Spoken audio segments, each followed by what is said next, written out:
Assalamualaikum warahmatullahi wabarakatuh.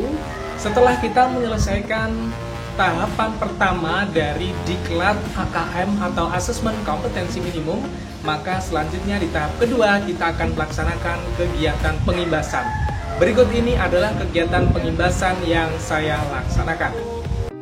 Mendaftarkan Diklat AKM di SIM PKB, silakan dibuka akun SIM PKB masing-masing. SIM PKB.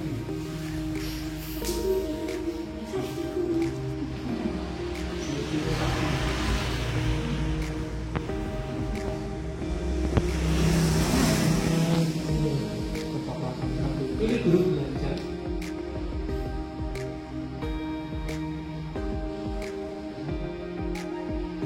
Terus masukkan akun SIM PKB mulai dari email sampai passwordnya.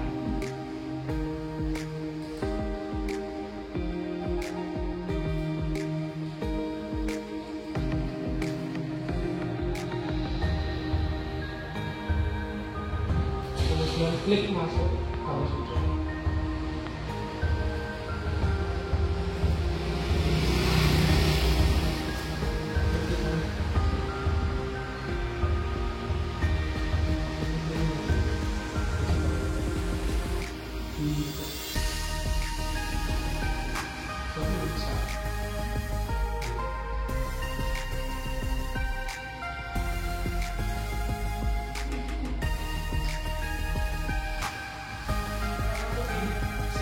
Yaitu banyak pilihan dari juga masa pandemi, PKH,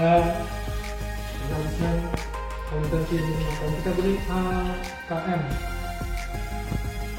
klik selengkap. Nah di situ, kita bisa melihat bahwa ada prasyarat, jadi mensyaratkan apakah jenengan itu sudah masuk syarat, masuk kriteria untuk bisa ikut atau enggak. Kalau itu sudah disenangi jauh, berarti di situ jenengan sudah bisa daftar. Silakan pilih daftar. Nah, jadi daftar itu bisa memilih angkatan yang disesuaikan dengan kita sendiri, dengan memilih yang mana sendiri. Tapi biasanya bisa ikut yang paling dekat. Sekarang sudah masuk di angkatan 3. Ini bisa masuk di angkatan 4 atau 5, 6 dan seterusnya, karena di AKM ini ada 11 angkatan.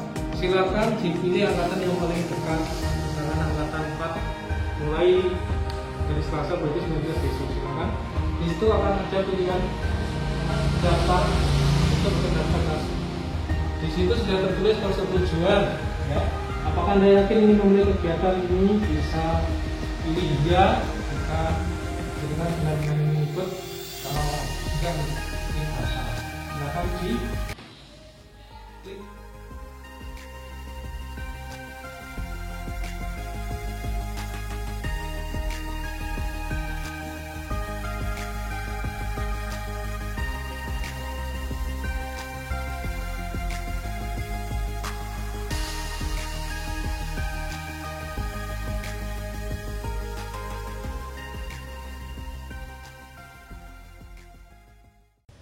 Apa saja yang kita laksanakan pada tahap pertama Diklat AKM? Simak videonya berikut ini.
Assalamualaikum warahmatullahi wabarakatuh.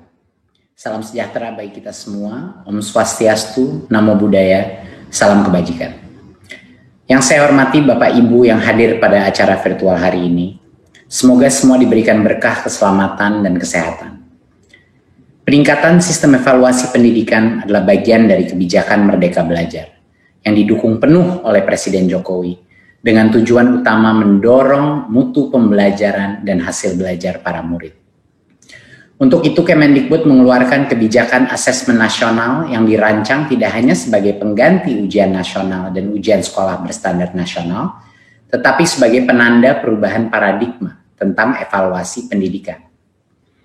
Perubahan mendasar asesmen nasional adalah tidak lagi mengevaluasi capaian murid secara individu, akan tetapi mengevaluasi dan memetakan sistem pendidikan berupa input, proses, dan hasil. Potret layanan dan kinerja setiap sekolah dari hasil asesmen nasional ini kemudian menjadi cermin untuk kita bersama-sama melakukan refleksi, mempercepat perbaikan mutu pendidikan Indonesia. Asesmen nasional terdiri dari 3 bagian, yaitu pertama, asesmen kompetensi minimum atau AKM. Kedua yaitu survei karakter, dan yang ketiga adalah survei lingkungan belajar. Asesmen kompetensi minimum atau AKM dirancang untuk mengukur capaian murid dari hasil belajar kognitif yaitu literasi dan numerasi. Kedua aspek kompetensi minimum ini menjadi syarat bagi murid untuk berkontribusi di dalam masyarakat, terlepas dari bidang kerja dan karir yang ingin mereka tekuni di masa depan. Fokus kepada kemampuan literasi dan numerasi tidak kemudian mengecilkan arti penting mata pelajaran, karena justru membantu murid mempelajari bidang ilmu lain, terutama untuk berpikir dan mencerna informasi dalam bentuk tertulis dan dalam bentuk angka atau secara kuantitatif. Jadinya kemampuan literasi dan numerasi adalah kemampuan yang akan berdampak kepada semua mata pelajaran yang diajarkan dan dipelajari oleh murid-murid kita.